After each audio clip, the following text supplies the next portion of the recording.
Caroline Poynton is recording this today because I think it's so funny from Berry.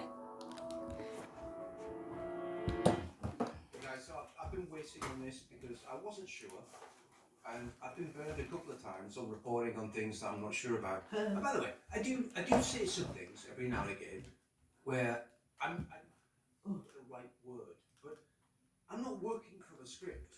Neither do I. A lot of YouTubers, I just work for reading myself. scripts like robots.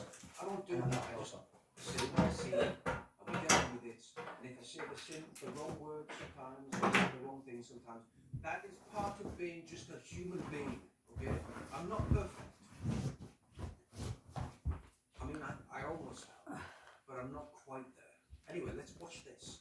There's one from Margaret. Will there ever come a time when the government says it's impossible, we cannot take any more people into this country? There has to be a limit. And it's rather interesting. It does rather go back. The government will never say this because they want the people here. For what reason? There are many conspiracies. Actually, only like 2 or 3, but still. For what reason?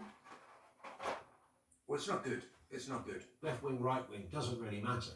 But surely we'd all agree there is a sort of degree of groupthink that seems, and this goes beyond just this country. And if you certainly take a bloc like the EU, there's obviously political reasons why there's groupthink, because there are agreed.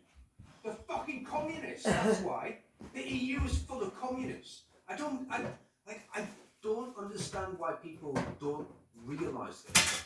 I do. The EU was set up after the Second World War, and it was set up by a certain group of people that wanted to control Europe so that that would never happen again. And also, if you want to go even further, to make sure that that would never happen again. But it has. So anyway, Germany, that was divided, right? Yeah. And the wall came down. Yeah. And suddenly, the whole world healed. No, it didn't. Apart from the communists that were in that part of the country that they were keeping behind a wall, those rabid communists, one of them called Angela Merkel, that you elected as your president, prime minister, whatever. Anyway, she was fundamental in the legislation of the European Union, a former communist, former communist. Stop that. No such thing exists. So anyway, so Europe got fucked up for some reason that no one can really explain. I don't know why. I don't know why. And they don't know why. We don't know why. Fucking hell, I don't know why. We don't fucking know why, mate. Policies and diktats from the collective nation within. Policies and diktats. Sort of prior to that, there is a sort of Western idea of how governments are meant to do business, and no one dares muck with the system or mess with the system. You just it will keep it like this. Everybody understands it. The civil servants, be they in Germany, France, Spain, or the UK, they all understand it. The main parties understand it. Let's not meddle. Let's just keep it. So what he's saying here is there was a system that was placed beneath democracy that would actually control the governments, control the countries, control everything. And that would run as clockwork when above that system, you've got democracy. So democracy would be playing out above this system, right? It's basically like a pantomime show. Like, I want to vote for this guy. Yeah, this guy's good. Oh, this woman's amazing. Wow, let's vote for her. And we're all doing this, right? We're all voting for these people. But below that system is the actual system that runs the country that is not affected by anything that we do. Things nicely. No one really, I think, looks for, running governments is actually quite hard work, believe it or not, whether you're in the civil service or the actual government. It takes a lot. So the last thing you want to start doing is messing around with the system and almost trying to reinvent the wheel. And I think that's why we often end up with these kind of curious Gordian knot moments in politics, because no one really has the kahunas to say we need substantial change on just how we do business. And that much. Well, he's just contradicted himself. If you've got a system that's set up to run itself adjacent from the actual democratic system in a country, then you cannot expect the democratic system to reform the system that is meant to be autonomous, that just sounds retarded. Yep. Might be the answer to things. I heard one former Labour peer, Lord Glassman, actually say the other day on an interview he'd abolished the Treasury and moved the Treasury essentially into number 10. I mean, the Treasury works very independent of the Prime Minister. It's surprising. Wait. I remember how That sounds like a terrible idea. Yeah. Moving the Treasury into number 10 basically means that because the Treasury is not the Treasury. They're not independent. The Treasury is run by the Bank of England, which is run by a lot of different... Quails. Bastards. Yeah, we all know. We all know who it's run by. So the Treasury is run by a foreign institution. Yeah. Foreigners. Fucking. So I don't want that. That's a bad system. Don't move that into number 10 and make that a controlling body. This sounds like, you know when someone tells you to do something, you know? They say, oh, you need to do this thing. And you go, what thing? And they go, this thing. And you think about it for a second, you go, well, that's actually really bad for me. That sucks, actually. That's a terrible thing. Why would you suggest that? Why would you suggest that? Why would you suggest moving an institution that we don't control into the heart of number 10? Now, I'm not saying that they don't already control the number 10. I'm just saying, is this good or bad? Thomas Gordon Brown was in the Tony Blair years. Give us a clue, Gordon, he once said, one day before a budget. He didn't know what was in it.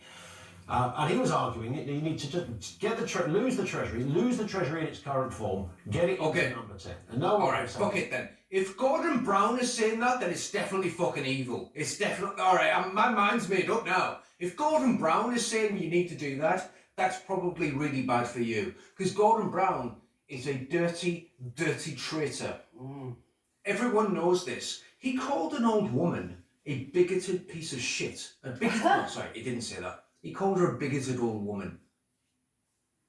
Because she said that, you know, foreigners might be a problem, that there's too many of them, that maybe, you know, being English is a good thing. Anyway, bigoted old woman. But Gordon Brown really, really likes a different country that's not ours. So, yeah. He's not Scottish, by the way. You need that many mods in the 21st century running things. If you needed 30,000 people in 1975, you don't need 30,000 people in 2025, right? Groupthink, status quo. These are the enemies of progress, maybe. 0344 499 1000. And here's an area that has a connecting sort of interest in terms of a big government department. This is the Home Office. Spent £1 million on mass fatality tents, which could store up to 700 bodies in case of emergency. This sparks fears, of course, of undisclosed threats, naturally. Terrorism risks are still substantial. Disease concerns like... Sorry. Why is the government buying body tents? Yeah, for us lot. With all the things that are going on in this country, with the fact that they're housing illegal militant migrants in hotels and random hospices and gyms around the country, why are they now buying body tents? Because it's going to be for fucking us. Guys, what the fuck? What the fuck? Why are they buying body tents? For us lot. When they fucking They've never done that. Kill us. Why are they doing that now? Why are they doing that now? Because they know something's going to happen, mate. Like a crazy person, but this is not crazy, right? Why is the government importing millions of fighting-age men and dispersing them around the country in Operation Scatter, right?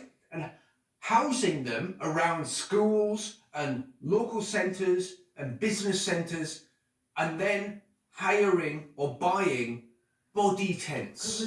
Tents that can house up to 700 people. Sorry, I said people. 700 bodies. Why are they buying these things? What the fuck are they expecting? And why are they expecting it? What are they expecting? What are they driving here? Whose side are they on? That's what I want to know, right? Because the government seems to be doing everything against the British, everything against the English, and now they're buying tents that will house 700 bodies at a time. Again, right, I don't want to be sensationalist, but guys, what the fuck is going on? Like, when do people go, okay, that's enough, that's weird, that's too much. Now. That is like another domino in the step of going from a normal person to a person that goes, what the fuck is going on? Again, all the dominoes are moving in the same direction, and the direction is that this government fucking hates us. They have no good intentions. No. Why are they buying or hiring these massive tents that hold nothing but dead bodies? Again, watch this. Because they think they're going to be fucking Ebola, are the government hiding something, or is this just standard fare? Who knows? Let's move to a man who knows this territory well. Danny Shaw, Home Affairs commentator, former advisor to Yvette Cooper. Danny, good afternoon to you. I mean, when you read that there was actually some job adverts, I'm sure you saw these, saying, you know, if anyone want to apply for this contract, we need the tent and all that goes with it in case, you know. And if you applied for it and we find you, we will consider you a traitor to this country. Now, what that means moving forward will depend. But it's not going to be good for you. You're fucked. You need to either refrigerate or keep or store 700 bodies. And I was reading that thinking, man, this is something we don't know here. Is something hiding around the corner, Danny, or is this just standard practice? Well, no, it can't be. They've never done it before. This is stupid. Standard practice? Fuck you. No way. It's not standard. This is bizarre bullshit. It's alarming, isn't it? At first sight, you do think, what is the Home Office not telling us? Yeah. But I think actually the truth. This is the government that has imported over 100,000 fighting-age men from Afghanistan, the people that were traitors to their own people, and then lied about it, and then brought out a court injunction making sure that the media couldn't talk about it for 3 years. This is the same government. Trust us, guys. Truth is, it's rather more prosaic than that. It's a bit mundane and a bit routine. I think what the Home Office is doing is it's had a contract, I think, for the past couple of years to provide contingency support to local authorities should there be some terrible event, another pandemic, or a terror. Why? Yeah, it's perfectly convenient, it's perfectly suitable, it's perfectly in line with the current logic that the current government is going to spill out to you using people like this. By the way, this guy doesn't look English, right? That guy looks English, right? He looks like an English guy, a little bit gay, but still English. That guy does not look English. That guy looks like he's from the Middle East. I don't trust him. I don't care who he is. I don't know who he is, but I don't trust him because he doesn't look English, and that's where I am right now. If someone doesn't look English and they're trying to tell me that I need to trust them, I need to trust them. Even though they're doing something evil, just trust me, guys. Just trust me. No, you don't. I don't fucking trust you. I don't trust the government. And when you're hiring body tents, I don't trust fucking any of them. I fucking trust you less. I've never trusted Not any more, of them. you stupid cunt. Fuck you. No, fuck them, yeah. Bastards. Fucking bastards they are. From Caroline Poynton in Bury, Manchester.